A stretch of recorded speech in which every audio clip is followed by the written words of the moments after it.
now listening to the Cowboys from Hell podcast.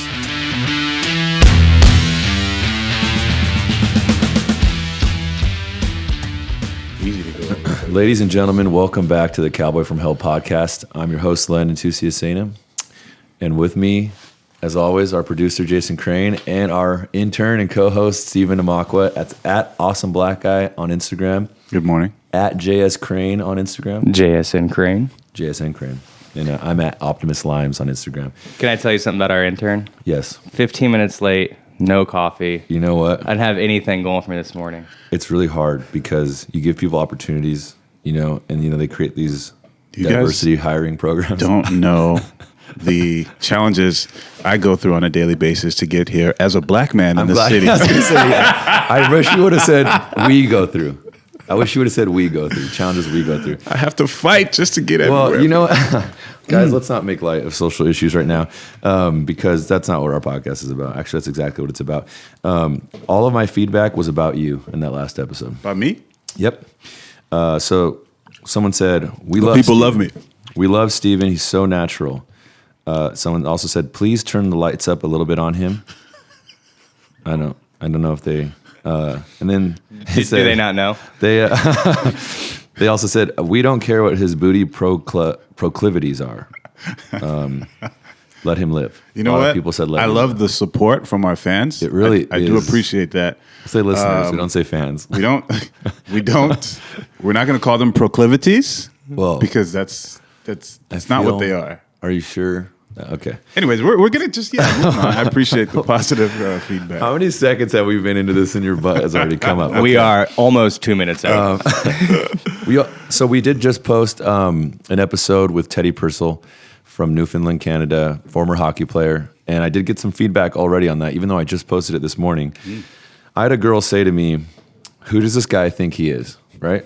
Now that's hilarious to me because obviously there's a lot of people north of our border that would know exactly who he is. You know Correct. what I mean? But and he even said that one of the big reasons why the hockey players moved to the South Bay is because they don't have to worry about that. Other people aren't going to know who they are and they're not going to bother them for photos and stuff. So it's hilarious that with our podcast, people were like, a girl was like, who the fuck's this guy think he is? And Teddy, I thought, I haven't posted the clip yet of the episode, but the clip I'm going to use is when he talked about his pickup line that he used to use. He'd go up to a girl on a Friday night and be like, "Friday night, and that's the best outfit you have." Yeah, that one that's was good, man. Dude. But you got to be somebody to pull that. That's what he off. said too. Yeah. He said pre-contract you couldn't use that line. No, which I disagree. I think you can. I think that there's always a way. I say you see a girl in a bar and she's single. And Teddy actually said something like this, but she's there for someone to talk to her. Mm-hmm. No one goes out and doesn't want to be talked to. And anyone who tries to push that is a fucking moron. what was the success rate on that line? I'm just curious. For him, Yeah. it's got to be 100%. 100% at least. I mean, and then he also But said... he said pre-contract he used. He said he didn't use it Oh, he pre-contract. didn't use it yeah. pre-contract. He said he's like, I couldn't afford to go to those places before I had my contract. But I mean, as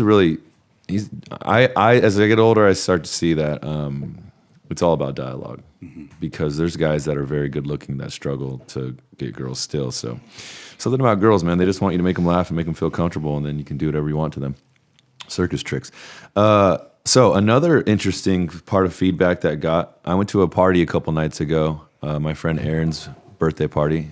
Happy birthday, Aaron. Happy birthday, Aaron. I was 100% the oldest person at the party, and my girlfriend did get mad at me for even going to the party, but there was a girl there who was absolutely wasted, and I feel like for someone to come at me in any kind of an aggressive way, they're usually going to be a little drunk, right? Which is fine. And I'm starting to be a little more patient with drunk people, but this girl out of nowhere goes, "I listened to your fucking podcast. Who the fuck do you think you are?" I love it. And I was like, what? Did you tell her who you are?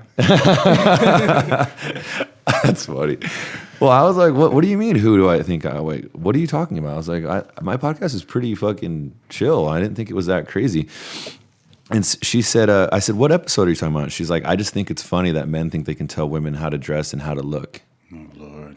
So she was referring to the podcast that we High-waisted did joints. about high-waisted stuff, yeah. Now, the whole high-waisted thing, it's funny that she even said that. And this is a great example of how, people, especially women, yes, I'm generalizing. This is a great example of how women feel,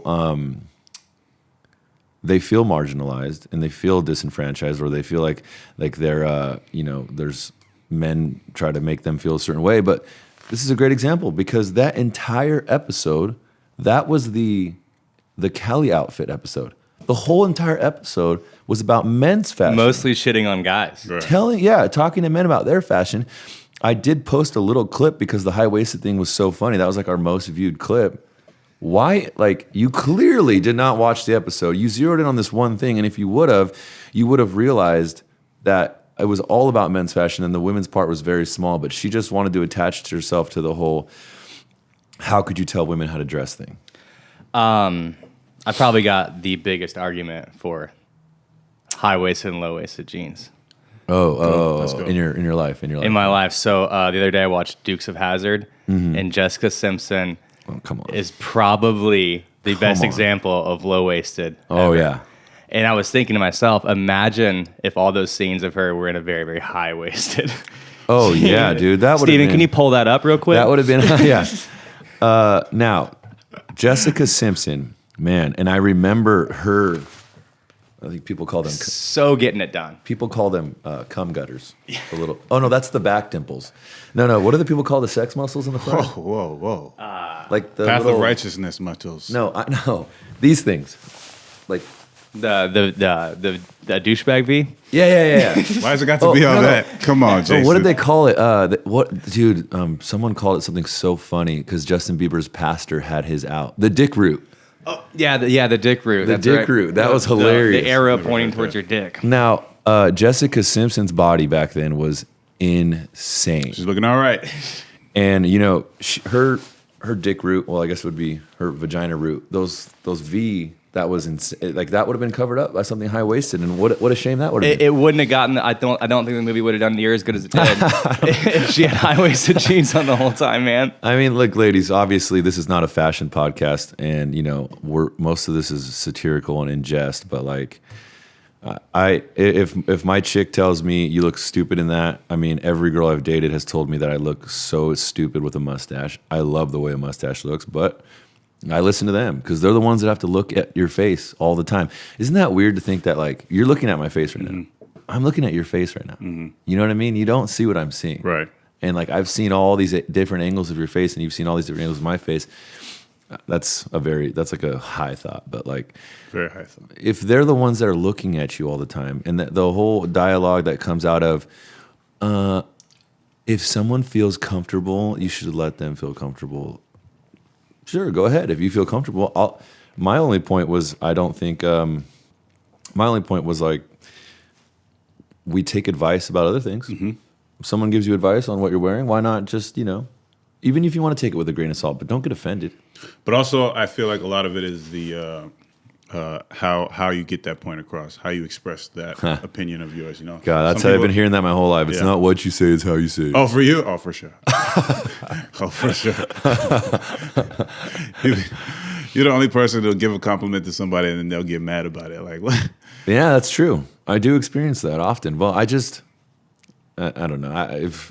If someone tells me, "Oh, that's stupid," or even if I like it, like my Carhartt overalls. One of my friends saw me wearing those, and he was like, "Those are dumb." I back it.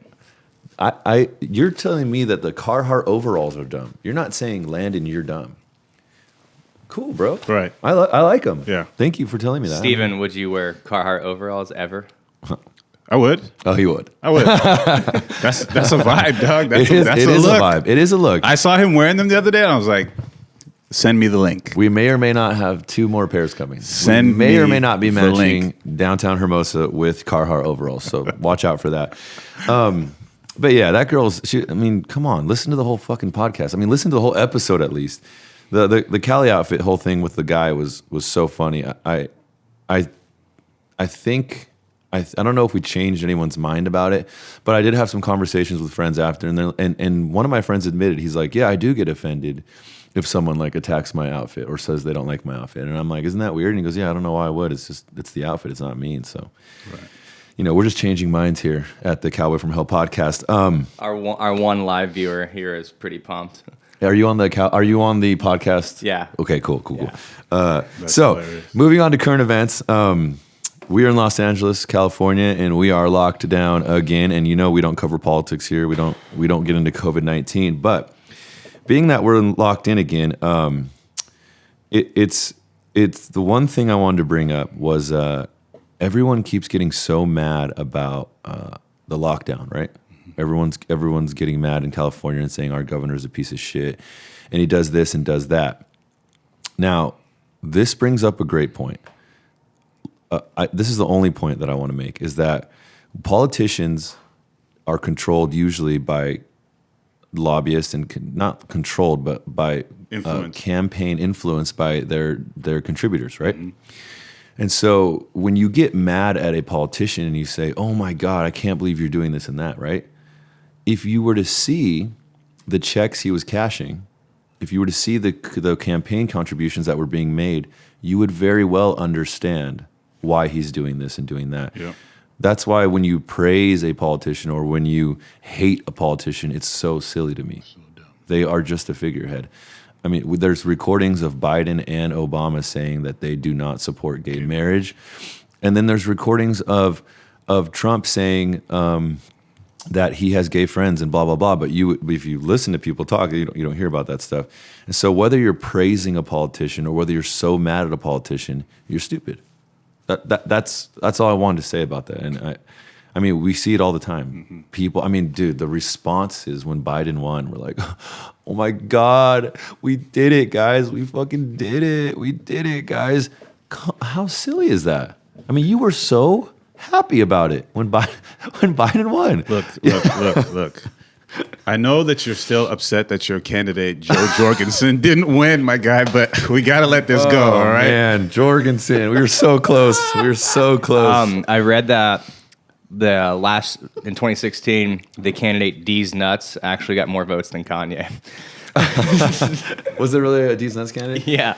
Speaking of D's Nuts, don't point at me and say speaking of no. D's Nuts. No. Do you like fast food? Yes, I do. Okay. Do you like Wendy's? Yes, I do. Wendy's nuts are dragged across your face. So moving on from current events, so weird, there's a lot of people leaving big cities. That was something someone wrote in about that. People leaving big cities. I saw a really interesting TikTok. This guy had compared the apartment he lived in New York to the apartment that he was getting in Texas. Mm-hmm. And the New York one was obviously tiny and shitty for $1,100 a month. It was like a closet. Mm-hmm. And then he went to the one in Texas and it was insane. Probably like not only was it huge, there was on the grounds of the like HOA, mm-hmm. there was a pool, jacuzzi, a gym, and it was $1,100 a month. Yeah. So it's like, we're here to tell you at the Cowboy from Hell podcast, please leave. Dude, I'm loving it. Traffic's so much never been better dude, before. It's awesome. I get to LA in 40 minutes. Yeah. Get out of here. Jeez Louise, man. We don't need any fucking more Celtics fans or fucking Giants fans. Go back to San Francisco, you Barneys. Also, this is an interesting subject I want to ask both of you about. Well, actually, no, you and Cammie got together well before the quarantine, right? Yes. Okay. You have been single. What is, you don't know, I mean, what, you want to say your situation or not, I don't know. But dating during the virus, a lot of people have been asking about that. So our last current event of the day is being single during the virus, being single during the coronavirus and the quarantine and getting tested and wearing masks, restaurant closures and stuff like that. How has dating during this time affected you? Well, the one really positive that came out of it is that it cuts through a lot of the bullshit, because it's like, I feel like everybody woke up and was like, we don't have time for all the bullshit. Mm-hmm. You get me, bro. I'll get you, man. So a lot of the initial things that would hold you back or things that you would consider no-go items, you just kind of get a little bit more lax and you're like, let's see what happens. Yeah. Well, because I lost my job. I'm not working right now. That's not even a talking point anymore. We all lost our jobs. We're all struggling through that right now.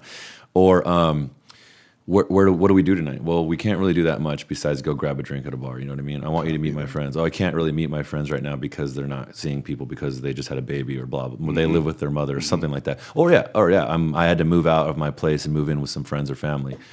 All those things that used to be deal breakers are gone. That's a great point. Well, even dating in quarantine, like Cammy and I had been dating 3.5 months, and it's like, oh, hey, like go sit in this living room together for the next 6 months. Like, I'm see how that surprised goes. you guys didn't move in together. I mean, we basically did. Like, she gotcha. got an apartment, but she had 4 other people living there. One works in the medical field. It's just where you want to be at. Yeah, of With course. 4 people or with me, it's obviously me. Well, if you made it through this. Yeah, that's what I'm thinking too. Like, what better way to test yourself in a relationship is like, see these 4 walls? Yeah. You got 6 months, bro. Now, Good luck.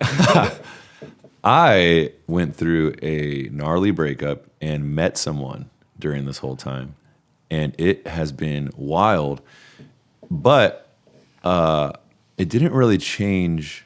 I'm starting to realize that besides that 1 month of quarantine, maybe a month and a half with me and Lotto, we didn't let anyone in this house. We didn't leave this house. We were pretty responsible when no one knew what was going on. Once we started to see the survival rate, we got our antibody tests and we were positive. We definitely got more lax. But I look at my relationship that I'm in now and that I started during this, and it's like, I wonder how many people started something new during this. Did you start something new, or was your thing going on already? Oh, it was new. Super new. During the quarantine? During quarantine? Oh, no, it was 4th of July, right? 4th of July, yeah. Oh, yeah. Balls deep into the virus. Balls deep in. Yeah, so we both started new things during the virus. I don't know if yours is still going on. I don't know what the situation is with that. But I will say that just so you know, when we're on the podcast, right, personal things in your life will come out. Mm-hmm. And so if you don't want to talk to them, if you don't want to talk about them, just say, I'm a pussy. Don't show up. Probably as easiest. You talking to me specifically? I'm talking to you specifically. No, I don't know. I don't know how you feel about it. No. I don't know. All I'm asking for Okay. is the truth. Okay, the truth, yeah. Yeah, us too. No, don't do that, Jason. 'Cause now you guys are doing this on purpose. I didn't do anything, but I really appreciate you for pushing our guy. I know where your head's at. I see it. I see what's going on here. I feel like I'm being railroaded again. No, we're not going back to the No. proclivities. No. We're not going back to the proclivities. Okay, so a question that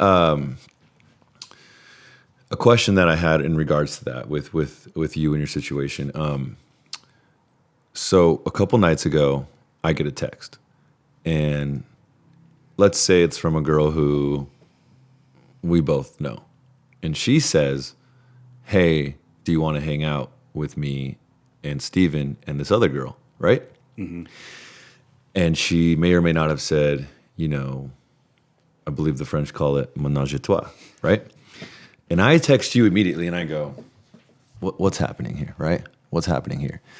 And you go, you play innocent. Like, I don't know what's going on. You played innocent. And I think, these girls that were trying to have this group activity with me and you, I know girls can be crazy and they get drunk, but there's no doubt in my mind that you simply wanted to be in the same room with me, completely naked and erect. Now, and if I'm wrong, tell me. Steve, can you put your mic closer up to you so when I hear this? Let's just move on. No. Are you sure you want? No. Okay, go ahead. I'm going to stop you right there because. Well, am I wrong at any of this part? Oh, you're very wrong. Wait, which part of the story was wrong? I'm gonna tell you from your perspective. From my perspective. Go ahead. So here we are. It was a Saturday, I believe, maybe a Friday, maybe a Sunday. Continue. Or a Sunday. Oh, it was a Saturday. It was Saturday. Listen, it was a day of day drinking. Okay, day drinking. I get in my ear because I'm over here having a completely different conversation at the same time, and these two individuals are over here doing their thing. Females. Correct. Gotcha. And then I get shown on a device the proposition, if you will. Okay. Had she sent it yet? Yes. Okay. Yeah. So I wasn't in the planning stage of this. Okay, I was in the already, the shots up in the air already, and I'm over there. I was like, I was open, but I'm glad you didn't throw it to me. So she threw it to me before you? Hey, that's what I told you. Oh, I see. I knew something weird was going on. I was like, And then I don't know the coach her. comes over to me and is like, yo, what's going on here? And I'm like, bruh, that's not the play. I didn't call that play. Okay, so I'm trying something new with my current relationship, which is being dead honest about everything and not cheating and not, doing bad things that I've done in the past. And so I was actually on the phone with her and the text comes in. I think I was on FaceTime and I see the text and I'm like, oh, this can't be real. So then me and you start joking around about it and she's like, what's going on? I'm like, fuck. So I just told her the truth and I was like, Steven's trying to have a threesome with me. See, that's what I'm saying. That's the truth.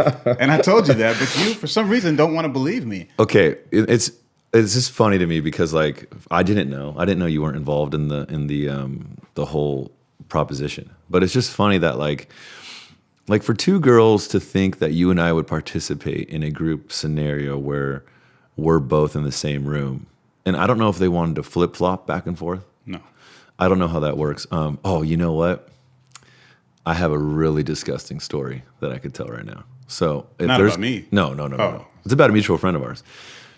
This is probably what the girls thought was going to happen. And if you have kids watching at home right now, I'm going to tell a story that's going to be really gnarly right now. Right. So people have kids watching while they're watching. these two Asian Cowboy girls from called, Cowboy. and I say Asian because they're like international Asian, not like American Asian. And they called me to say come over and hang out. And my friend with me, you can bleep that out or leave it. I don't care.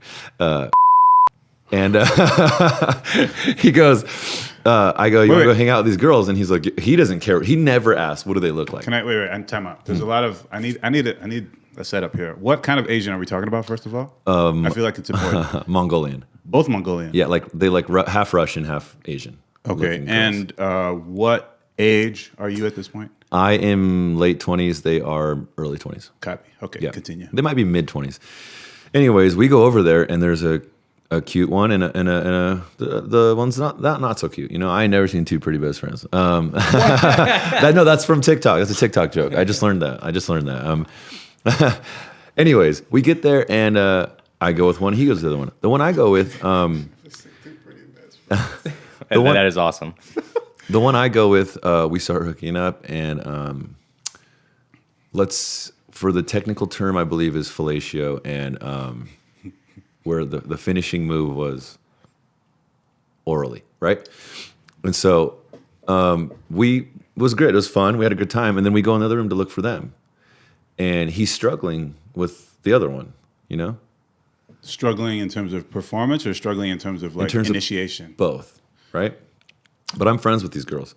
And so we're all just hanging out in the room. And I say, I was like, do you have drinks here? And she's like, yeah, in the living room. So I go with the other one that he was struggling with. And I go take her into the kitchen and we have a drink, right? Mm-hmm. That means he stays with the one that I was just with. Mm-hmm. Makes out with her, goes down on her. Oh, no. Oh, please believe it. Is he assuming that you didn't? I don't know. Do what you did? So I asked him that, and he goes, He's like, I don't care. I mean, that's not the only answer you can give at that point in time. Yeah, seriously. At that point, you're just like, excuse me? And you know what? This whole story might get cut out. I don't know. It's pretty funny. No. It's probably going to stay in. Leave the story in. We're kids. Please bleep his name out. But, excuse me? I don't First care? and last name. Oh, my God. Yeah, he said he didn't care. And that was the last group thing I did, and I was like, not for me. Text him now and see if he still cares. No, he's probably with his wife and kids. Oh, okay. No, I don't do that. After that, I was like, what is the point of this? It's not exciting to me. I don't need that at all. Like, I think for some people, it's something that they're really into, like on a real level, as opposed to most people, it's just a fun idea. But then it comes like when it comes down to executing that idea, it's like, you know what? I think because I had a similar experience in Vegas years ago with a good friend of mine who was very wealthy, and I already know who it was. Continue. And we were in Vegas. We were having a great time. We went to leave Vegas and we had to go back because the traffic was crazy. So we were like, fuck it, we'll go back. We got a room. We both won a bunch of money that weekend, so we got a nice room at the Bellagio. Yeah, you doing your thing. Yes, sir. And we're in the room. And he's going through one of those pamphlets of the escort girls. And he looks at this one girl. He's like, damn, man, she's hot. I was like, okay. He goes, I think I'm going to call her up. I was like, hey, man, you won money. Go ahead. Do your thing. All right. And he goes, what do you think? I was like, what do you think what? He was like, come on. Oh. You know. And I was like, this is 22, 23-year-old me, you know? This was not that long ago. Dog, 22, Hey, 23 years old. I swear on everything. So I'm like, Hey. hell yeah. You know what? Why not? You buying? You buying? Cool. So we're sitting there. He does the phone call. He gets the order. And so we're sitting there like, hell yeah. Not even like 45 seconds later, I was like, you know what, man? This is kind of weird, dog. This ain't for me. And he goes, you know what? I'm glad you said something because I wasn't feeling it anymore. So I grabbed my stuff and I went down to the casino. And This was for sure 2 years ago. sir, this was not 2 years ago. Well, I mean, I get it. I felt kind of weird watching you in Vegas. Like, I'm kidding. I don't know what Yeah, you're pretty glad that he said no on that, right? Yeah. I mean, I asked like for 4 times, but no, I'm just kidding. Yeah, the group thing for me is just anytime I've had any kind of group experience. There's 2 girls before, and I left feeling like it was all right. You know, I didn't feel, I don't know, and maybe it's because I grew up so religious that I just didn't feel stoked on You it. felt like oh Jesus was watching you or what? No. Okay, It just wasn't exciting to me. I don't know. Maybe it was Jesus talking to me, going, "Don't do that again. You can fuck one of them, but not both at the same time." Yeah, that doesn't make any Yeah, sense. because you usually listen to that voice. All the time, baby. So wow, our current events got really out of hand today. We haven't reined it in. We should take this time and take a cut right now. Let's do it. Yeah, perfect. Wow, current events was exciting. The subject of the day. Now we used to have questions from the homies and a separate subject of the day, but I feel like they're perfect. The questions from the homies can be the subjects that we cover for the day. One of them's from my friend. Well, she said, I want to read the way she posted it because it's actually really funny. Again, we're at Cowboy from Hell podcast on Instagram. At Cowboy from Hell podcast on Instagram. You guys write into us. We will address your questions and we'll talk about them on the podcast. This one from my friend Nikki is hilarious. She says, why do guys always say, it'd be awesome if a girl asked me out, and then they get scared off when I do it? LOL, maybe it's just me, but is there a right way to go about it? Please don't post this on Instagram. But I really feel like guys really will only like you if you pretend not to be interested or if you're kind of mean. Interesting. Now that brings up some great stuff, and I know personally I do like it when a girl is Willing not to be more forward. No. Oh. She says, "Why? I feel like guys only like you if you aren't interested or kind of mean." I do love bitchy girls. Oh, I love bitchy girls, and I like it when a girl sometimes I'll meet a girl and she'll be like, "Oh my god, like you're this and that, right? Like I'm like her type or whatever." Mm-hmm. It's okay for me. I like it. I mean, I enjoy the adoration. Mm-hmm. But I'm probably not going to be that excited. Now, if I meet a girl and she says, you think you're so fucking cool, you're not that hot, and you're not that cool. Oh, I'm in. Now I'm in. Mm-hmm. You roped me in. Game on. I love that shit. Mm-hmm. And so I don't know where that comes from. My friend Jessica Darling, she said she's really pretty. She's a nurse and successful, pretty. And she said all pretty people want people that don't want them.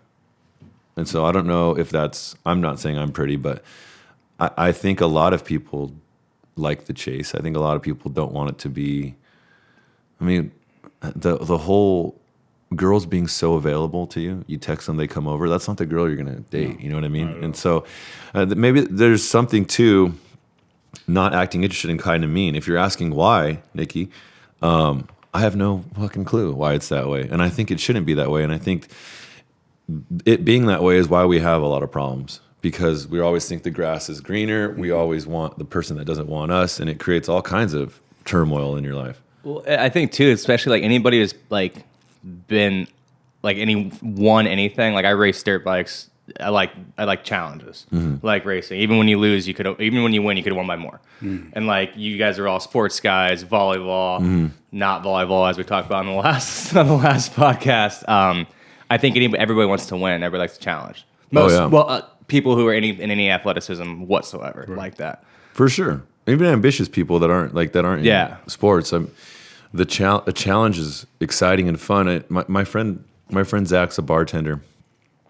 He's a little undersized and like didn't really excel in sports. And we went on a trip recently together with a bunch of us, and I always try to make everything into a game. Let's see who can do this more. Let's see who can do that more. 100% of my friends, we're all dirt bike nerds. I mean, we would do the dumbest shit for games. He's not. And he's like, what is with you? Why do you always trying to make something a challenge, like some kind of competition? I'm like, I don't know. It's just, I'm bored, and that's fun. I want it to be. Dude, you know my neighbor. Dude, we literally, there'll be like a paper towel roll, and we'll be trying to make quarters in it. Yeah. Like just because it's there. Yeah. It's fun. If that correlates to why we like a challenge in dating, maybe it does, maybe it doesn't. I don't know. I definitely like a challenge. The girl that I'm seeing now is very outspoken, and I don't want to say bitchy, but she's bitchy. She's super bitchy, and I love it. Oh, it gets me going. It reminds me of the. Have you seen Parks and Rec? No. Yeah, every episode. No. It's a pretty white show, dude. I was gonna say if it was Tyler Perry's Parks and Rec. No, I'm just kidding. Someone with Amy Poehler. Yeah. Yeah. There's a girl in that in that show. Do you remember the campaign manager? She runs the campaigns for Ben Wyatt. Yes, yeah. She's super aggressive, super bitchy, super aggressive. Oh, she gets me going, dude. Yeah. I love that character because it'd be such a challenge. Yeah, but and to my friend Nikki, you're asking me questions about dating. Now, this is how you like rope them in. After that, I don't need you to be. You don't need to continue to be bitchy, which is how silly is that? You have to I want you to be this way in the beginning, but then I want you to flip the switch. Yeah. Right. Flip the switch.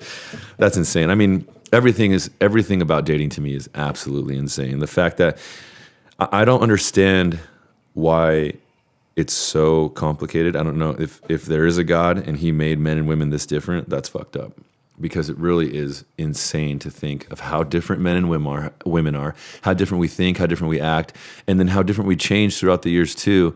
The fact physical changes and mental changes, it seems like a sick joke almost. The fact that men get better looking as they get older and women's looks decline, and then somehow men, I mean not all of them obviously, but then also as a woman gets older, she loses her ability to reproduce, and then a man can somehow sire a child till 80 that's insanity to me. Menopause, mood swings, erectile dysfunction, and loss of testosterone. Whoever invented this, if this is by design, it's a sick joke. It really is a sick joke. The fact that we want the people that don't want us, the people that we want don't want us, the people that we do that we. It's pure chaos. It dude. is chaos. It really is. So if you get any happiness out of dating, or if you figure out a way that works for you, then I say just run with it. I mean, don't try to ask why. There's no whys. You're not going to find a why. I don't understand why either. The second subject of the day was, if vasectomies were more common, would women be as about sex? Isn't that such a weird question? If vasectomies were more common, right? If we all started having vasectomies, would women be as about sex, as down for sex? Well, what if every guy who had one just wore a badge, hey, nothing to worry about here?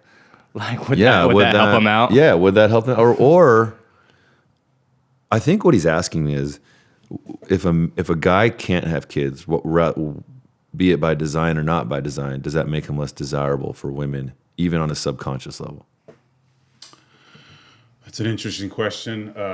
Super random. I don't know. It would depend on the woman, obviously. The majority of women aren't out there looking to get impregnated right now. So I feel like that population of gentlemen who were vasectomized, I know that's not a word, but those gentlemen would be I don't know. would be the select few. Well, does it matter to you if a woman can have a kid or not? If you're going to date her? Right now, hell no. Okay, what about not dating her, what about marrying her? Would you marry a woman who couldn't have a kid? It depends. If I was 70 and I was rich as No, fuck, I'm right now. right now, Yeah. it wouldn't matter to me right now. It wouldn't matter to me at all. I fucking adopt. You know? I don't think that'd be a deal breaker or No. maker by any means. I mean, and then, well, it would be interesting to have a conversation with her because I would like to have my, you know, my genes passed on. And so if she was willing to have an egg donor, that'd be a conversation. This guy's trying to have sex with her friend. Yeah, and I get to choose who it is. No. Wow. I said egg donor. I did not say. I mean, if He's gonna be like, what about your sister, your cousin, Tiffany. your Listen, cousin, your Tiffany. sister. What if your mother? I don't know how old your mom is. If No, I'm just gonna kidding. harbor my seed in somebody, why not let it be somebody that's really good looking? No, that's not what I'm saying. I just, it's a conversation I would have. Right. It's an interesting conversation. Bottom line for me is not being able to have kids for a woman is not a deal breaker for me. And I think it might have been when I was younger, but now that I'm older, it's like, I would like to adopt a kid just because, like, have you seen Instant Family? No. With Mark Wahlberg? There's a new movie out where they adopt these kids, but like the whole concept of orphans and kids in the what do you call it? The system? Yeah, the adoption system. Adoption system, It's so foster system. That's one reason why, you know, I grew up poor, and you know, sometimes we had money, sometimes we didn't, and my childhood was fun, but like I have friends that grew up very taken care of, and when they hear about my childhood, or if we talk about our past at all, they're like horrified. But when I think of my childhood and I think of my upbringing, to me it was fun. Same here, like, dude, a trailer park kid for the first 5 years of my life. Do you feel like I had no idea? Yeah. I didn't know anything different. I think I've talked with Cammy about this a lot. Like, I think it would be harder to grow up wealthy because there's endless options versus me. I had no option but to go up. You know what I mean? That's an interesting point. It's just like I had it easy in my head, and I always was jealous of like rich because you guys have it so easy. Like, and now I'm like, all those kids are in and out of rehab and didn't do shit with their lives, and like I had nowhere else to go but up. No, I'm not going to say whether one's easier or harder, but I will say that the reason why one of the big reasons why I feel fine about my childhood, you know, happy about my childhood, very happy, is because when I look at the foster system, that's when I start to feel. And people, you know, the girl I'm dating right now is really big on therapy and like analyzing your emotions and your past and blah blah blah blah. I don't remember what the word. There's a word, psychology, right? And she always tells me like it's not healthy to say it could always be worse. But I think that's a healthy way to look at things. Of course, it's a healthy way. I mean, I don't know if it's a realistic way to the field of psychology or psychiatry. I don't think they agree. I don't know what their stance is on it, but I find my serotonin levels nice and high all the time because I'm constantly thinking about how much worse it could be. There's no bigger wake up call than when I go back home to my hometown and like see all my kids, their third shift factory. Where are you jobs. from again? Small rural ass town called Quincy, Illinois. It's Quincy, Illinois. 40,000 people in the biggest town in any direction for 150 miles. Wow. So like I went there one time and I saw my buddy and the guy goes, "What's up, man?" He goes, "Dude, fuck McDonald's, bro. Steak and Shake's where it's at." And I was like, "Excuse me?" And he's like, "Dude, I worked McDonald's freaking 11 years, never made more than $12 an hour. Steak and Shake hired me for 13." And I'm like, I can't even tell you what I do. Yeah, dude, like, that's gnarly. And this kid grew up 4 houses down from me. Wow. And it's just, you ever want a reality check, go back home. Yeah, 100%. You know, I don't know if I talked about this before on the podcast, but that mentality for me started at a young age. There was a time in my childhood when we were all, we had a family of 6, my dad and my mom, and then 4 of us. My mom might have been pregnant, and we were all living in one room, right? And so we're all sleeping in the same room, and I think I might have been 10 or 11 years old. Me and my brother on a bunk bed, my mom and dad on one mattress, and then another mattress is my brother, or my little sister and my brother. And so, which were like a baby, I think. And when you're all sleeping in the same room, it's basically story time at night, right? Oh, yeah. And my mom loves reading. And so my mom decides to read me a book and my brother called Sleepers because we were rascals. We were boys, you know, getting in trouble. And she reads us excerpts from this book, excerpts. excerpts from this book, Sleepers, right? And they made a movie out of it with Kevin Bacon. In the movie, these like 4 or 5 boys, they play a prank on this guy who has a hot dog stand in New York. And they like put the hot dog stand on the edge of the stairs and he grabs it, right? The hot dog stand pulls him down the stairs and he dies. And so all the boys have to go to juvenile prison. In juvenile prison, in their whatever it's called, they get molested by the guards. And it's super graphic in the book. And my mom reads us this. And I remember not even understanding what one of the concepts was, which was like made the boys perform oral sex on them. I wouldn't know what that was. I know, and I remember asking my mom, and she's like, "That means the guards made them put their like private parts in the boy's mouth." And she's like, "This is what's going to happen to you if you continue to get in trouble and if you break the law." I think I might have stolen something from 7-Eleven and I got caught or something like that. Basically, I'd gotten in trouble, and this was her response to it. And I remember sitting there just horrified, like whatever happens in this world, I'm not going to let that happen to me. I was like, what's it going to take for this to not happen to me? Because that seems like the worst thing in the world that could happen to a kid. And my mom hates when I bring this up. I mean, my mom and dad are both completely different people than they were when they raised me. Mm-hmm. And my little sister's like almost 18 years younger than me. I tell her all the time, like, these are not the same parents that raised you. Right. My parents and your parents are not the same people. Same name. Yeah, same name, different people. But I always think about that because, maybe that's an unhealthy and a horrible thing to tell a kid. But there's kids out there that experience that. Right. You know what I mean? Yeah. So, to me, I think I'm glad she did that because we grew up in a bad part of Los Angeles for like maybe 5 years. And there's my friend Anthony. He got into, he might not even be alive today. He got super into the gangbanger life. I have cousins that have gotten shot and cousins, uncles that have been in prison, and like we stayed away from that. I think we stayed away from it because we were so into like surfing and stuff. But maybe it was that story. Maybe it was the thought of a guard putting his dick in my mouth was enough for me to be like. And you got scared what straight? Age? Scared straight, like that TV show. Maybe not straight. You got scared less crooked. Did you see what happened with Scared Straight? One of the guys went in there. His little cell guy he had to go with was like this gay like black guy or whatever, and like he's like, this where you gonna be at, honey? 15 years later, they're in a relationship still. No. Yeah. I did see that. There's a woman too, right? No, I only saw the guy one. The same thing happened with a man and a woman. Like he fell in love with one of the Scared Straight. Or that might have been actually. Was it like a trans? Yeah. Oh yeah, that is what I saw. Yeah. It wasn't a woman. Well, I didn't know that was a guy. Yeah. I didn't really look into it. So it's pretty awesome. Was the inmate released, or did this person? They got out and started a life together. Or he got out, started a life together. Now that I'm thinking about it, like it's very clear that was. Yeah, they wouldn't have had a bunch of guys go to like a women's prison. I think I just was like, oh, this is. Yeah. So I mean, shout out Scared Straight, bringing people together. That should be a movie.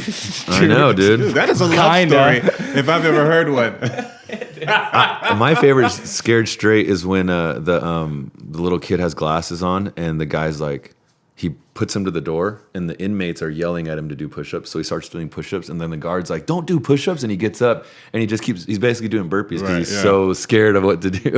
I think that's a great program, and look, it worked for me in my life. I've been in jail. You got Scared Straight through a nighttime story session. I've a Kevin Bacon movie, dude. It's genius. I've never done anything bad. The one time that I had to go to jail was for traffic violation. My friend's car, and I was driving around for like 2 years with no registration and a warrant. I was in there for like 24 hours, maybe 48 hours. But I've always stayed away from serious crime because of that. I've been to jail once, and it was to pick up a homie. Oh, nice. Yeah. That's nice of you. Yeah. What about you? I don't have a record, by the way. See, defying all kinds of stereotypes. Don't do that. Don't do that.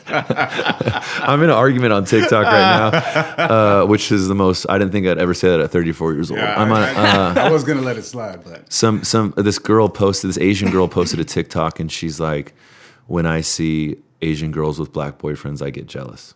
Some stupid song in the background, and everyone's coming for her saying, "Stop fetishizing," which we've gone over on this episode so many times. And I said, "Oh, fuck that, fetishize me. I love when girls fetishize me." And there's a girl on TikTok. The app is listening constantly because the next video after I started getting in this argument is this white girl in Utah, and she has like a Samoan flag behind her, or it's like one Samoan flag, one Tongan flag, and she says, like starts listing what I would do for a poly boyfriend. Or a football player, poly boyfriend. She probably grew up in Utah around a bunch of Polynesians and like loves it. Speaking of your internet arguments that you get in at 34 years old, any update on our Russian boy? He just would not stop sending me shit. And I Really? just had to ignore him. I'm like, dude, I'm sorry. You're never coming to the U.S. Dude, and I'm never going to Dagestan. He thought he was going to convince you to come to Dagestan.